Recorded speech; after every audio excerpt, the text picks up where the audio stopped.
So my name is Lou Fawcett. I'm the Director of Games for Europe at Iconicfuture, and we are a service provider for the games industry. So we help game developers and publishers be able to leverage IP within the world of branded virtual items in social, online and mobile games. Okay, and for people who, I mean, obviously our audience is much more intelligent than I am, but what is the sort of the 101 on that one? What's the super easy way of saying all that? So you deal in items that people can buy in games, and they have little bits of branding on. So are we talking about like Coca-Cola bottles and or CDs, or what sort of items are we talking about here? So we tend to work more away from the FMCG side of brands, and our focus is on rights holders, so global rights holders, anything from football rights to cartoon characters to big Hollywood studios. And it's about items that you can buy in a game that are licensed or branded as an alternative to a non-branded item. The reason that a player would want to do that, and why a game developer and publisher might want to offer that, is that we know that players will engage more with an item or a brand that they identify with and that they are passionate about. And obviously, as the world is evolving now in the free-to-play market, there is a focus on item purchases within games, and what we want players to do is to make a purchase that for them is going to give them something extra, something that adds to their sense of fun and gameplay. Okay, fantastic. So I guess one of my questions for this is, how big do you believe this market is? Obviously, you know, you're a company that specialises in this kind of thing. How big do you believe the take-up is of branded items?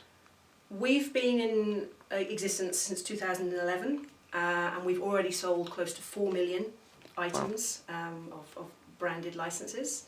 Obviously that is continuing to grow as more and more developers and publishers are adopting a freemium model. Where that ceiling is, we can't yet see that far ahead, but we're definitely on an upward trajectory within the growth of branded items. Okay, so what kind of clients do you work with? What sort of level of games developer, games publisher, I suppose, do you work with? And what sort of examples can you give me, like company names, for example? We work with everybody within the games industry, so our objective is to help game developers and publishers and indies, irrespective of size, to add something extra to their game, to help them create value, to help them drive engagement and retention and conversion within their games, and to monetize. And that doesn't matter what size or shape you are as a player in the market.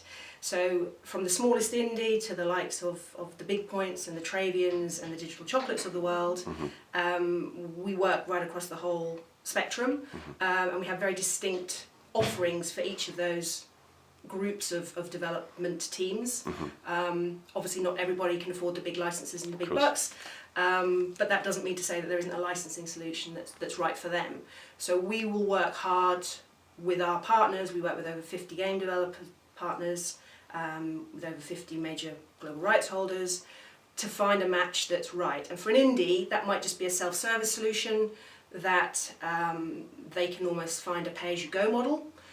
For a big publisher, that can be a much more sort of ongoing partnership where we are perhaps helping them with licensing strategy and helping them to tailor an offering that's right for them.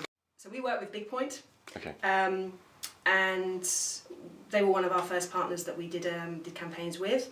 And what we put together for them have been a couple of integrations, one with Shaun the Sheep, Okay. from Aardman, and others include My Little Pony. Okay. Shaun the Sheep we built into Farmerama. Okay. And actually it was an interesting campaign because Farmerama, having a massive audience, is also quite a mature game. So from a producer's perspective, they're looking for new ways to engage their audience and to make sure that they remain engaged with that title. We have had an ongoing partnership with Shaun whereby items have been integrated into the game, but then refreshed on an ongoing basis. Every couple of months there's a refresh of the content, because we know that within the brand virtual item space, just dropping an IP in and then leaving it to wallow doesn't really achieve very much.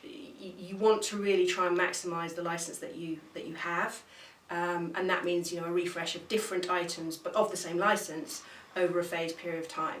So the first couple of months, obviously, that's the initial selling window, but it helps to actually consider the integration almost as an independent life cycle of its own. So monitoring that, refreshing it, perhaps with an additional marketing push, and obviously you can also draw on support from the rights holder for that, or align with key promotional windows, whether that's a product launch or a film release, or a major sporting event. Just thinking about ways to keep the item or the IP fresh within the game, but that can be with new item integrations.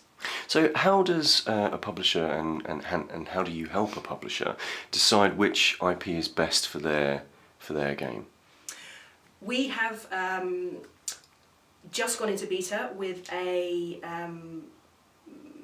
innovative and proprietary technology platform, which we call our marketplace. Okay. Whereby our partners, our game development partners, can sign up to Marketplace, and then search for rights on a variety of criteria. So they may search against keywords or genres or a target demographic, and what they will then get is a recommendation of rights based on the relevancy to their search. That's one way that we can support the industry to find those rights, and then obviously there's an indication of the availability of those rights. We have existing relationships and umbrella agreements with a number of partners. Some of the big global IP owners, people like CBS, like Hasbro, like Sony Pictures, have opened up their catalogues to us, so we can look at what we know to be available, what we know to be relevant, and actually propose the right kind of IP at the right budget, perhaps highlighting some IP that wouldn't have been obvious. So it isn't always the very immediate rights that people tend to think of that actually make the best match. Okay. And again, that is something that we draw on our licensing team's expertise and years of kind of knowledge in this space to make sure that the fit is right. Okay. Let's move a little bit more towards the consumer, actually, now for just a couple more questions. What is it that the consumer gets from this relationship?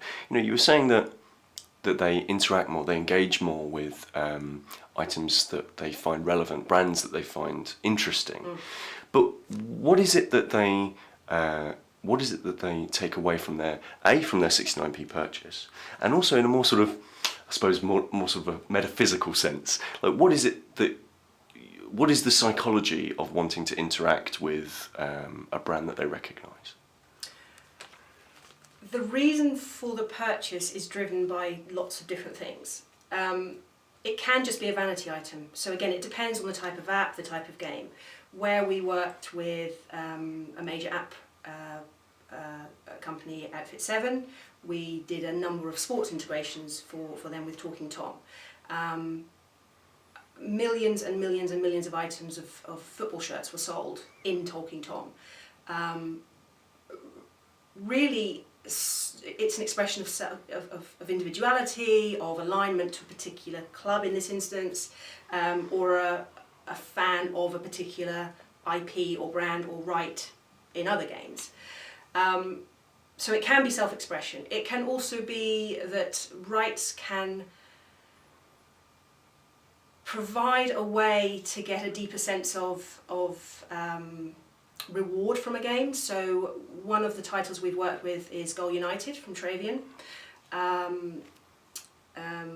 developed by Northworks, and that title was one in which, again, we introduced some sports integrations. One of those was the Benfica Training Academy. Now, effectively, you could just have clicked a button to say, I would like to scout for a new player, and there's no kind of sense of emergence in that game moment, but to actually have a real world stadium that you are recognising as a fan of either football or specifically Benfica means that you're not being taken away from the game. You're actually, you're being pulled more and deeper into the world of the game, the world, the experience, and that's the objective. It's not blatant product placement. We've talked a lot over the last few years in the industry about deep integration. And it has to be seamless integration. It has to be something that is so right that why wouldn't you want to have the Star Trek shield in Galaxy Life as opposed to just a generic shield that will protect my base? If you're a sci-fi fan, that's what you would aspire to. So it's a certain aspiration, and we can actually deliver that ultimate fantasy by putting those rights in. And actually, that moves on to my final question, really. And admittedly, I think this is a bit of a tricky one. How do you help a client find the balance between something that is a horrible bit of like ad inclusion, like a very sort of like a thoughtless kind of product placement? How do you sort of steer them away from that and find a solution that is much more fitting within their product? I think it's actually the game teams and the producers and the commercial teams that we work with actually instinctively know their games and their audience. We would ultimately defer to them to know what is right for their players. We will never know their audience as well as they do.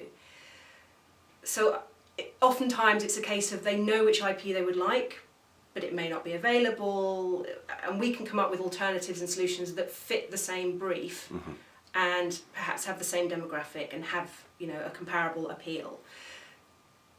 We wouldn't try and coerce a partner to take a right. We're not an agency that reps rights. So our objective isn't to sell as many of a given right into as many games as possible. That's not our model. For us, it's a marriage of two sides, and it's helping game developers to navigate the complex world of licensing. We make it very straightforward. We take away the pain of the licensing negotiation, the administrative piece of approvals. But ultimately, we will advise, but it's their decision. So it's, we're there in a supporting partnership capacity, but we're not, pushing for a sale in the sense that, that these rights have to go in. So we work in partnership in a three-way triangle, and quite often we can come up with surprises for a development team that they may not have thought of a particular angle, and that then gets the creative juices buzzing, and we may spark off onto other areas. So it's a continual and evolving cycle with the game partners that we work with and the titles that they bring to us.